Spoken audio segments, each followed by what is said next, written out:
Hello दोस्तों, इस channel पर आपको बिहार बोर्ड के जितने भी गेस्ट पेपर है सभी के मटेरियल्स प्रोवाइड किए जाएंगे। आप प्लीज़ चैनल को सब्सक्राइब करें और वीडियो को ज़्यादा से ज़्यादा शेयर करें। तो अभी मेरे पास इंग्लिश के सेंटअप एग्ज़ाम का क्वेश्चन है।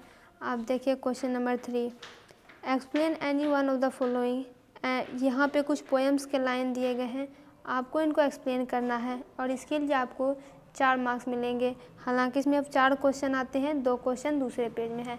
तो आज हम टारगेट के बुक का जितना भी एक्सप्लेनेशन दिया हुआ है उस बुक में सभी को आपको प्रोवाइड किए जाएंगे। देखिए ये है मेरे पास टारगेट का बुक और यहाँ पे ये जो क्वेश्चन है क्वेश्चन नंबर 3, क्योंकि बाकी के 2 क्वेश्चन हम बता चुके हैं।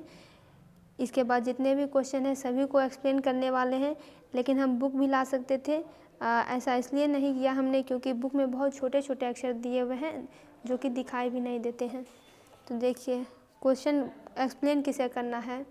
Where are the song of springs, ay where are they, think not of them, thou hast thy music too. देखिए इसमें कहने का क्या मतलब है कि बसंत के गीत कहाँ हैं, ओह वे कहाँ हैं, उनके विषय में न सोचो, तुम्हारे पास उसका संगीत भी है।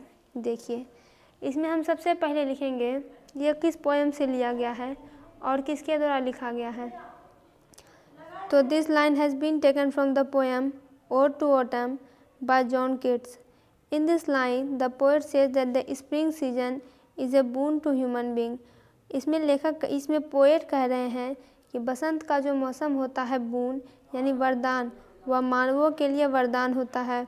Because it provides happiness in different form, क्योंकि अलग अलग फॉर्म में ये खुशियाँ प्रदान करता है। It gives a fresh energy to human being as well as to all living creature. ये फ्रेश एनर्जी देता है सभी मानव को और सभी जीवित प्राणियों को। But we have forgotten to praise the power responsible for our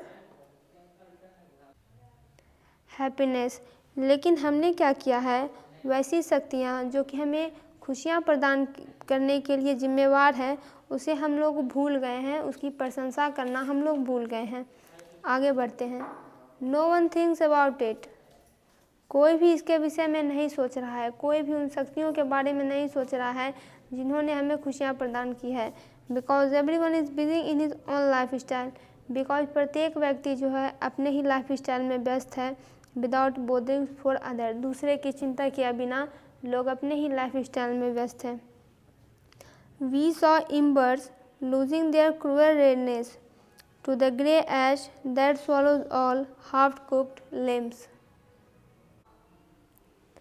यहाँ पे इम्बर्स का मतलब होता है पीसेस ऑफ वुड और coal that are not burning but are still red, यानी लकड़ी या कोयले का लाल सुर्ख जलता हुआ भाग। इसका मतलब है कि हमने अंगारों को अपनी निर्मल लालिमा खोते हुए देखा। लूजिंग देयर क्रूअल रेडनेस, भूरे रंग की कालिक में जो अधपकी अस्थियों को ग्रस लेती है। तो ये लाइन ली गई है फायर हिम्न से, जो कि केके एन दारूवाला के द्वारा लिखित है। इस लाइन में पोएट ऐसी सीन का वर्णन कर रहे हैं जो उन्होंने कि बर्निंग घाट पे देखा। तो बर्निंग घाट पे देखा और अपने पिताजी के साथ देखा। कभी भी वहाँ पे थे, उनके पिताजी भी थे और दोनों वो सब सीन देख रहे हैं जो कि बर्निंग घाट पर था। वो कहते हैं कि fire has committed sin by not burning the dead body completely. Sin यानी पाप, कि आग ने जो है पाप किया है। कैसे पाप किया है, क्योंकि जो डेड बॉडी उसको सुपुर्द की गई थी जलाने के लिए वो तो जली ही नहीं है, वो तो अधजली है।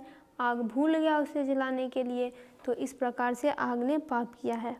The redness of the coal of the wood has turn down and some parts of human body are still burned. तो जो कोयले थे, जो लकड़ी थी जो जल रही थी, वो धीरे धीरे नीचे आने लगी और मानव का जो शरीर है वो जला नहीं, यानी आग जो है धीरे धीरे, मान लीजिए कोई आग जल रही है, कोई लाश को जला रही है, तो धीरे धीरे वो आग क्या हुई, ठंडी होती गई, नीचे हो गई। तो ऐसे में क्या हुआ, मानव का जो शरीर है वो अधजला ही रह गया, पूरा जल नहीं पाया। This seem cruelty of fire to those dead body offer it to burning. तो इस प्रकार जो आग है वो बिल्कुल निर्दयी है। किसके लिए निर्दयी है, तो उस लोगों के लिए निर्दयी है जिनको कि आग को सुपुर्द किया गया था जलाने के लिए, क्योंकि आग तो उसे पूरा जला नहीं पाया। तो दोस्तों इस वीडियो को हम यहीं तक रहने देंगे। बाकी के जितने भी वीडियोज़ आएंगे उसमें आगे के एक्सप्लेनेशन आपको मिलेंगे। तब तक के लिए आप इसका स्क्रीनशॉट ले लीजिए और वीडियो को सब्सक्राइब कीजिए।